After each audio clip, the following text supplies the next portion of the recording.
Section 2. You will hear a guide at an art museum talking to a group of visitors.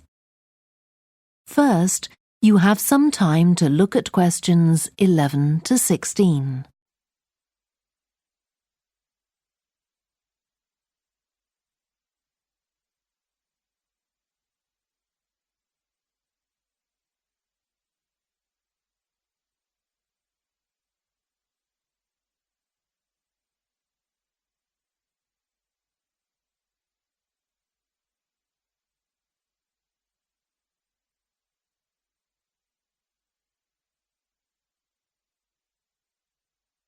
Now listen carefully and answer questions 11 to 16.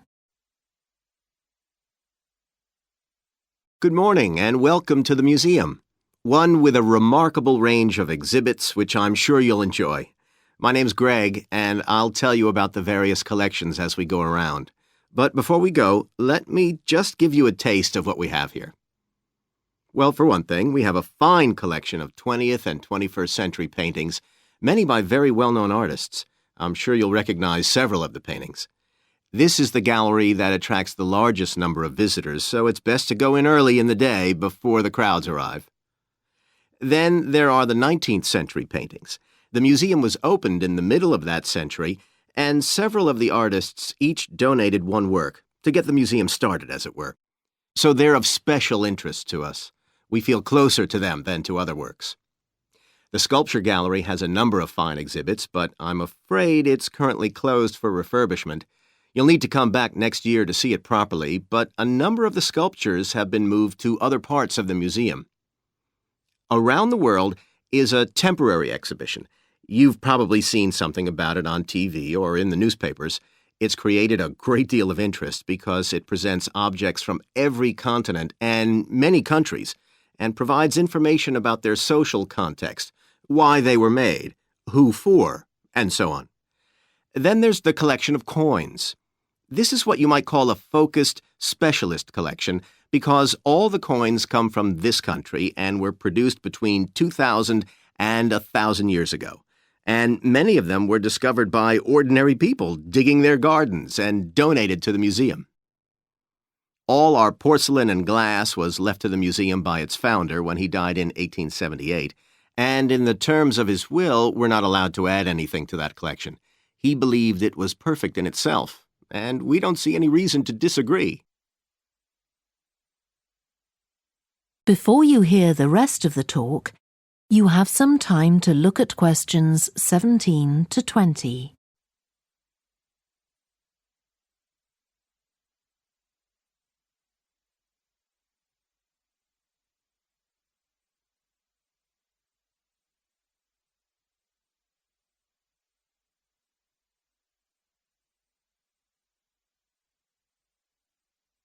Now listen and answer questions 17 to 20.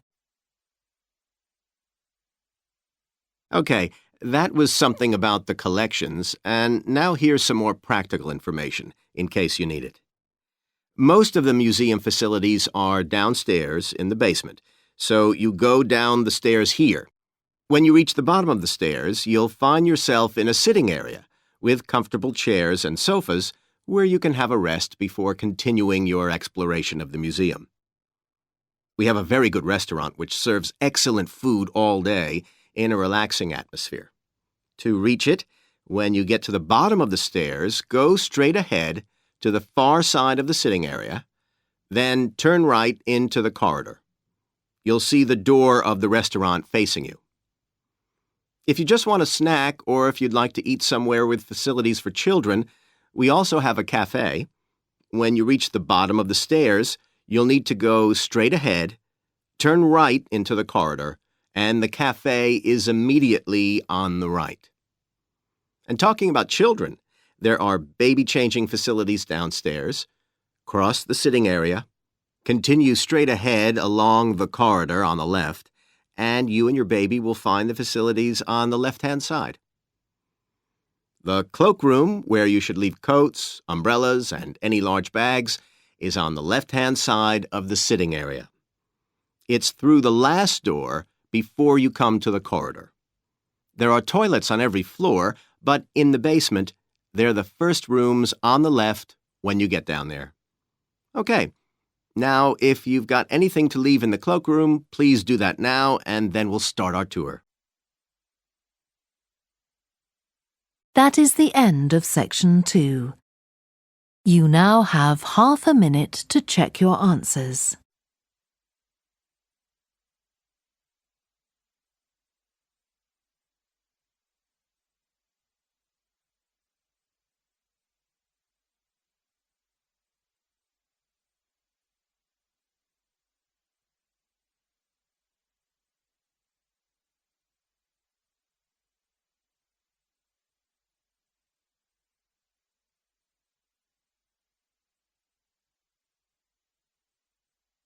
Now turn to section 3.